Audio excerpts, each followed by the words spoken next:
conectando-se ao Facebook Live. Um bom dia a todos.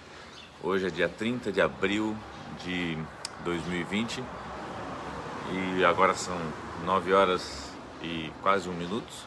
Bom dia, Regiane. Tudo bem, querida? Deus abençoe. Estamos aqui nos conectando para a nossa devocional diária, ao som dos cachorros latindo, ao som das bitoneiras trabalhando. Isso é bom, né? É bom ouvir o povo voltar, né, ativa. Glória a Deus. Devagarzinho o pessoal está voltando, né, ao trabalho. A Marli está aí, Deus abençoe, Marli. O Michael Beraldo, nosso comandante Michael, Vera Kramer. Bom dia, bom dia. Vamos dar aqui uns 40 segundos aqui para a gente poder iniciar, enquanto os irmãos vão se conectando. Glória a Deus, irmãos.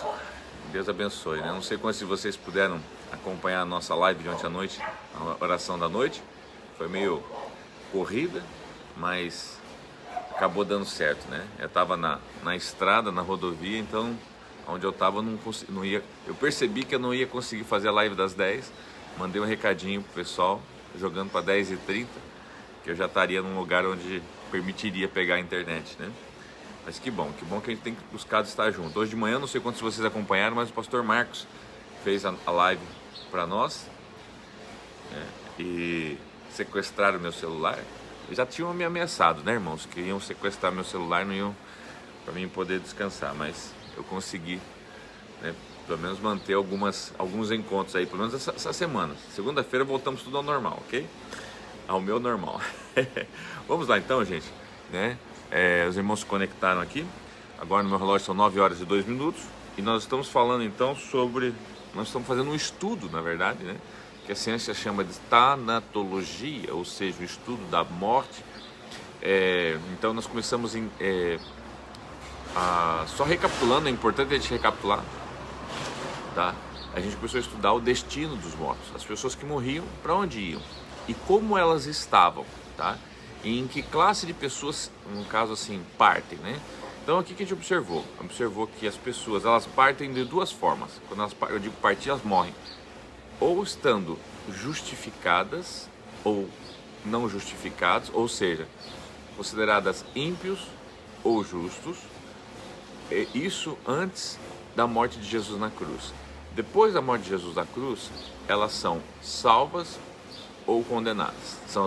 São as duas classificações que a gente pode fazer, né, quando a pessoa morre antes de Jesus ter morrido na cruz e depois de Jesus ter morrido na cruz. Outra coisa, nós vimos que o destino de quem morre, tá, seja ele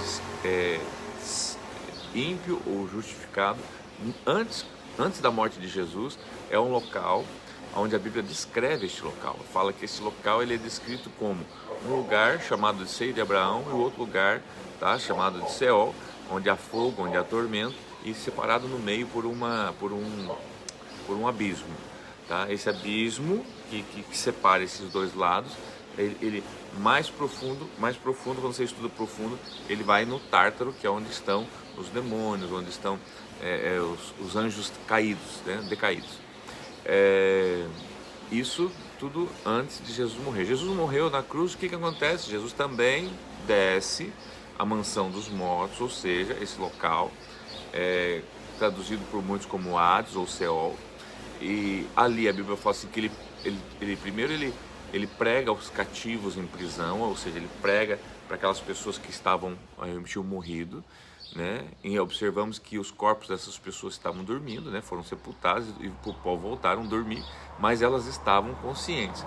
Com base onde nós vemos isso, naquela passagem de Lucas 16, quando fala do Lázaro e do rico, que eles estavam, né, conversando. Jesus então desce ali, prega. A Bíblia fala assim que ele leva com ele agora cativo, né, aqueles espíritos que estavam em prisão. Jesus agora pregando o evangelho a eles, leva eles agora ao terceiro céu. Então agora Jesus leva o local, a mansão dos mortos, ou o destino ao terceiro céu, a Bíblia fala, tá? Então as pessoas que morrem, tá? Agora houve o advento de Jesus, da morte de Jesus e a ressurreição. Vimos também que agora as pessoas que do fato, né, do acontecimento da ressurreição de Cristo, não só Cristo, mas nós acabamos ontem, né, falando sobre Mateus 25, que não só o véu se rasgou de alto a baixo, como houve um terremoto, mas também sepulcros se abriram e pessoas foram vistas saindo de seus túmulos. Ou seja, na ressurreição de Jesus também, pessoas também ressuscitaram em Jerusalém, foram vistas. A Bíblia fala assim, foram vistas por muitas pessoas, né, na cidade santa. Subentendemos que assim como Cristo ressuscitou também em forma corpórea, o corpo dele sumiu, lembra? Sumiu da tumba.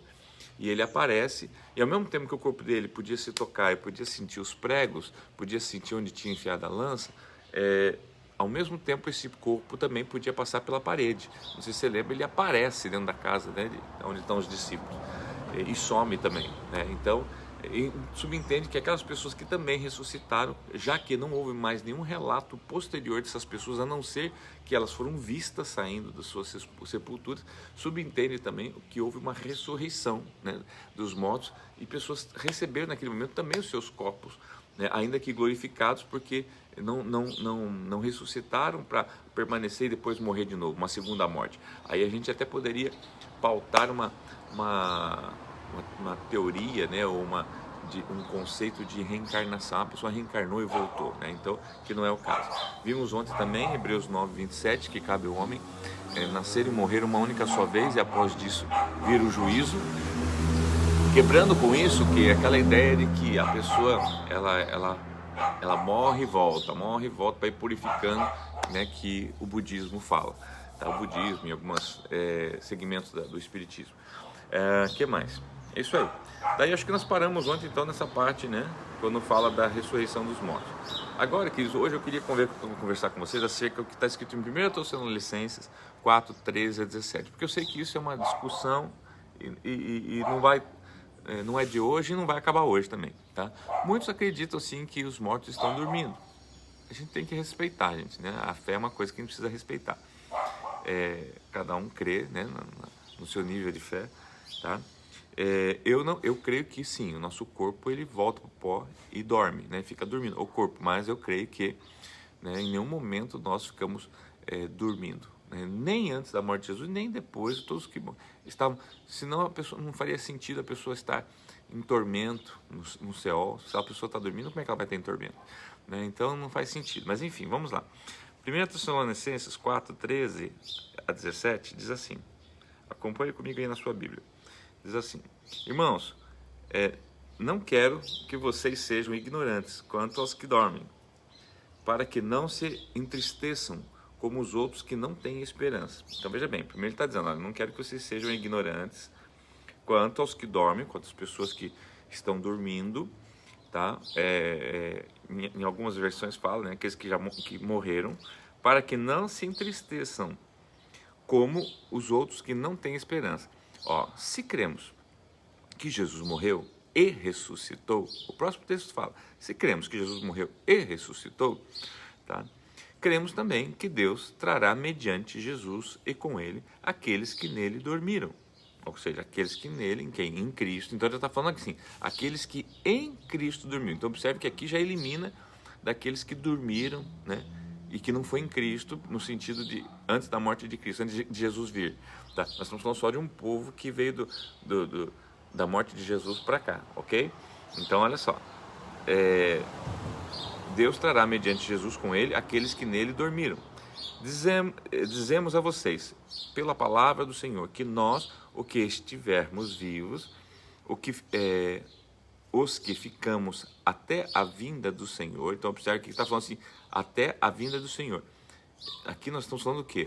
De um arrebatamento, irmãos, até a vinda do Senhor, porque Jesus já veio, já morreu, agora ele está falando de uma outra vinda, tá? Ele está falando, nós ficamos vivos até a segunda vinda do Senhor, certamente não precederemos os que dormem, ou seja, aqueles que já morreram. Em que sentido de preceder, tá? Ou seja, de não será arrebatado antes deles. Tá? Pois, arrebatado o quê? Lembrando que Jesus vem nos ais para quê? Para buscar o quê? Arrebatar as pessoas que aqui estão vivas, tá? A Bíblia fala assim que eles vão receber um corpo incorruptível, ou seja, vão ser transformados. A palavra do Senhor diz assim, o seu corpo vai ser glorificado, tá? E aqueles que morreram antes, que estão acordados sim, mas os seus corpos dormiram, posteriormente também terão seus corpos ressurretos, tá? Pois, dada a ordem, com a voz do arcanjo e o ressoar da trombeta de Deus, o próprio Senhor descerá dos céus, acabei de falar, os mortos em Cristo ressuscitarão primeiro, né, eu inverti antes, né? Primeiro os mortos em Cristo ressuscitarão os seus corpos primeiro. Depois, nós que estivermos vivos, seremos arrebatados com eles nas nuvens, para o encontro com o Senhor nos ares. E assim estaremos com o Senhor para sempre, tá? Então eu sei que tem muita gente que usa isso aqui para falar assim, não, tá vendo? Estava dormindo sim, ele vem para ressuscitar, estavam todo mundo dormindo. Enfim, fica aquela polêmica, tá? Então eu quero que você tire as suas próprias conclusões, tá? Isaías 26:19 diz assim, acompanhe, Isaías 26:19. Mas os teus mortos viverão, daí ponto e vírgula, seus corpos ressuscitarão, seus o quê? Corpos ressuscitarão. Vou ler de novo. Mas os teus mortos viverão, seus corpos ressuscitarão. Está deixando bem claro que a ressurreição é do corpo. A ressurreição não se pode ressuscitar um espírito, uma alma, porque não se mata. Uma alma não se mata, não tem como você matar uma alma. Matar um espírito, não tem. Jesus Deus é espírito, você não tem como matar Deus. Você está entendendo? Então o que mata? O corpo, tá? Então, olha só, Isaías 26:19. Mas os teus mortos viverão, seus corpos ressuscitarão. Ponto. Vocês, vírgula, que voltaram ao pó, acordem e cantem de alegria. Está falando para quem? Vocês, corpo, que voltou ao pó. Porque o que volta para o pó? A alma volta para o pó? O espírito volta? Não, é o corpo, né? Volta para o pó. Cantem de alegria. O teu orvalho é orvalho de luz. A terra dará luz aos seus mortos. A terra dará luz. O que a terra deu à luz, irmãos? A um corpo, né? Então está bem claro que está se referindo a corpo. 2 Coríntios 5:8 diz assim: entretanto, estamos em plena confiança, preferindo deixar o corpo e habitar com o Senhor. Quem que disse isso? Paulo. Paulo falou assim, eu estou em plena confiança, em vontade de deixar o corpo e habitar com o Senhor. Está muito claro que se o corpo dorme e a pessoa dorme, como é que a pessoa vai então sepultar o seu corpo e habitar com o Senhor? Não faz sentido, né? Então, 2 Coríntios 5:8. Entretanto, estamos em plena confiança, preferindo deixar o corpo e habitar com o Senhor. Ele está falando, eu quero deixar esse corpo para habitar com o Senhor, tá? Ou seja, eu não tenho como habitar com o Senhor se quando eu deixar esse corpo eu vou dormir, a minha consciência vai dormir, eu não, né? Olha só. Então, como Paulo poderia encontrar-se, né, com o Senhor e habitar com Ele depois da sua morte? Você estaria dormindo? Não faz sentido. Então, 2 Coríntios 5:8 deixa bem claro que sim, o corpo dorme, mas nós nunca dormimos. Deuteronômio 34, 5-7 diz assim, tá? E eis que lhes apareceram Moisés e Elias, perdão, esse é Mateus 17:3, Mateus 17:3, tá? Porque lembra quando Jesus e alguns discípulos sobem ao monte para orar lá na transfiguração de Jesus? Nós vemos algo interessante ali. Olha só o que diz, Mateus 17:3. Quando Jesus e alguns discípulos sobem ao monte e acontece a transfiguração de Jesus, vemos algo interessante. O que nós vemos? E eis que eles apareceram Moisés e Elias, falando com ele. Queridos, Moisés e Elias tinha sido arrebatado, tá tudo bem. Elias foi arrebatado, não morreu, né? Mas e Moisés? Mas Moisés morreu? Claro que morreu. A Bíblia fala que Deus enterrou o corpo de Moisés e Judas está dizendo que Miguel vem disputar com Satanás acerca do corpo de Moisés. Então, morreu, está bem mortinho sim. Mas, então prova o quê? Que o corpo morreu, mas ele está vivo. Tanto é que apareceu no monte da transfiguração com Jesus e Elias. Tá? Deuteronômio 34, 5-7 diz assim: como Moisés e Elias estavam... não, desculpa. Cadê? Calma lá.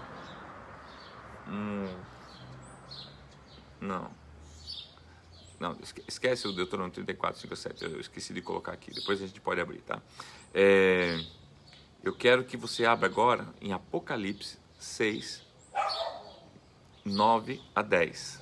Apocalipse 6, 9-10. Apocalipse capítulo 6, versículo 9-10. Diz assim: quando ele abriu o quinto livro, lembra que é a visão de João, vi debaixo do altar. Começa a imaginar esse cenário, tá? Imagina no altar, né? Como se pudessem imaginar, debaixo do altar o quê? Almas daqueles que tinham sido mortos. O que João viu?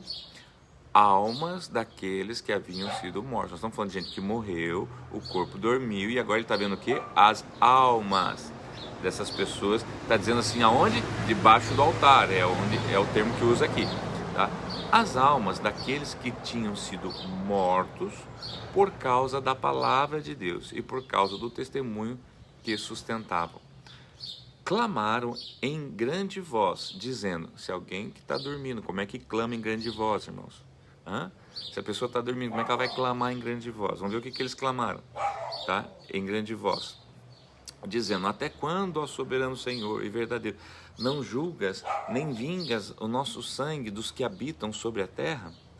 Observe que esses mortos citados aqui estavam clamando a Deus por justiça, pois foram mortos por perseguição religiosa. Como alguém que está dormindo, né? Ou portanto, inconsciente pode clamar a Deus, é o que eu acabei de falar. Isso é Apocalipse 6, do 9 a 10. Aqui, duas situações. Primeiro, essa aqui eu queria reforçar para mostrar para vocês realmente como a gente nunca vai estar inconsciente, tá? Por que o inferno e morrer sem salvação é algo tão terrível, queridos? Porque seja num corpo ou fora dele, nós nunca vamos perder a nossa consciência, nunca, jamais. Se dormir, o estado de adormecimento tem a ver com o corpo físico, tá? Não tem a ver com o espírito. O espírito não dorme. Você acha que o diabo dorme? O diabo vai dormir hoje, então você pode me tranquilo que o diabo está dormindo agora. Não, entendeu? Então, queridos, entenda isso.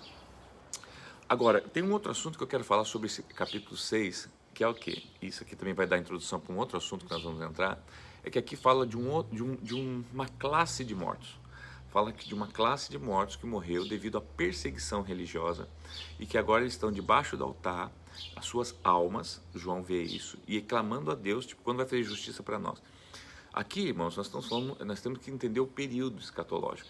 Jesus não tinha vindo ainda no mundo, as pessoas, né, morreram, sabemos para onde desceu, Jesus vem, morre, desce para o mesmo lugar, prega, leva, agora o cativeiro para cima no terceiro céu. As pessoas que morrem agora depois da ressurreição de Jesus, tá? Vai pro quem não é salvo, quem não aceitou Jesus, vai para o Seol, né? Ou seja, habitação dos mortos. Creio que no mesmo lugar, né, onde lá dizia que tinha o seio de Abraão e separado por um abismo, outro lugar, né? Só que agora este local, né? Eu entendo que essa pessoa não tem mais nenhum tipo de chance, né, de salvação nenhuma. A Bíblia não diz isso, que essa pessoa tem alguma chance, porque a morte de Jesus é a nossa chance. Jesus, né, nós estamos na graça, né? Então, quem morre com Jesus vai imediatamente, eu creio que com Jesus, né, para o paraíso, que é onde ele levou todos os demais. Mas agora nós temos a dispensação da graça, que é a que nós estamos, e essa dispensação da graça, então, ela finaliza com um evento. Qual é o evento que ela finaliza? Com o arrebatamento. A primeira vinda de Jesus é quando ele vem através de Maria, né, em carne, né, para morrer. A segunda vinda de Jesus, ela é separada em duas fases. A primeira fase, ele vem arrebatar a sua igreja. A Bíblia fala que ele vem se encontrar conosco nos ares, ele não pisa o seu pé em terra, tá? Essa é a primeira fase da segunda vinda. A segunda fase da segunda vinda é quando daí ele vem com os seus salvos de todos os tempos para a batalha do Armagedon, tá? E aqui nós temos então que estudar este período, que seria o período possivelmente que a gente chama de tribulação, tá? Que é um período de 7 anos finais após arrebatamento, para quem crê no arrebatamento antes da tribulação, né? Que se chama pré-tribulacionista, a dispensação pré-tribulacionista. Tem gente que reconhece isso, tem gente que reconhece o pós-milenista, depois do arrebatamento, né? Ou antes do milênio, enfim. Nós vamos ver todos esses detalhes, não precisa se preocupar agora, tá? Mas enfim, então esses mortos que estão debaixo do altar foram aqueles que morreram aqui, ó, nessa grande tribulação, durante esses 7 anos, tá? E a gente vê o quê? Que então há um local para quem morre. Veja bem, assim como havia um local para quem morria e ficava antes de Jesus morrer, e depois agora outro lugar, depois que Jesus morreu e ressuscitou, daí Jesus vem e arrebata a igreja. Quem morre depois do arrebatamento, tá? Você vê que vai ter um outro local, tá? Que a Bíblia chama de debaixo do altar, esperando o quê? Jesus voltar para poder justificá-los, não julgar, justificá-los, tá? Mas isso a gente vai ver amanhã, ok? Ainda estudando sobre a tanatologia, o destino dos mortos, a mansão dos mortos. Eu quero agradecer você, a sua companhia, quero agradecer você, eu quero orar com você nessa manhã, né? Eu quero aproveitar nessa manhã aqui para orar com você, porque o nosso objetivo, queridos, é que você nunca mais tenha medo da morte, tenha um conhecimento acerca dela e principalmente acerca de você mesmo, de quem você é. Você não pode ser escravo, né, do teu corpo físico, ainda que você depende dele para estar vivo e conectado a essa terra aqui, né, de forma funcional, né? Mas você não pode ser refém dele e parar toda a tua vida eterna por causa de uma vida temporal de um corpo. Ou seja, aquela coisa, se você pensar só como terráqueo, ou como terreno, ou como humano, você vai limitar a tua vida a prazeres aqui, nesse tempo. Quando você se vê de forma eterna, você vê que você pode sim desfrutar tudo que você puder aqui nesse período, tá, na tua vida enquanto estar vivo, mas que a tua vida não resume-se a isso aqui, tá? Então, quer dizer, você pode sim viver o melhor dessa terra, mas também pensando que tem toda uma eternidade, né, para você desenvolver e para você trabalhar e para você estar com ele, tá? Vou orar com você. Pai, eu quero te dar graças, Senhor meu Deus, nessa manhã, Pai, pela vida de cada um dos nossos irmãos que estão conosco, conectados, Senhor.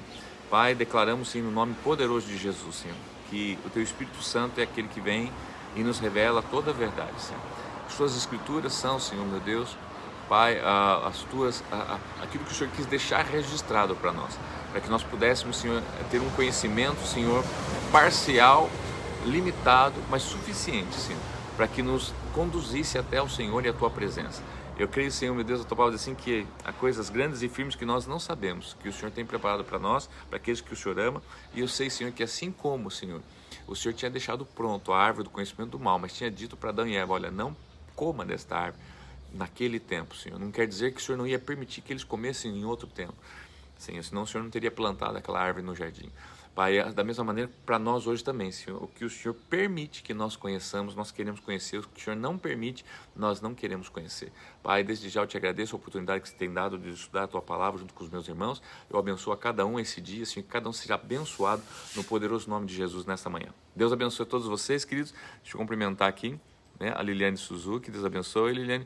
Queridos, se vocês tiverem perguntas, vocês podem deixar nas próximas lives, deixa as perguntas e a gente retorna, tá? Porque é importante, né, você também interagir, ok?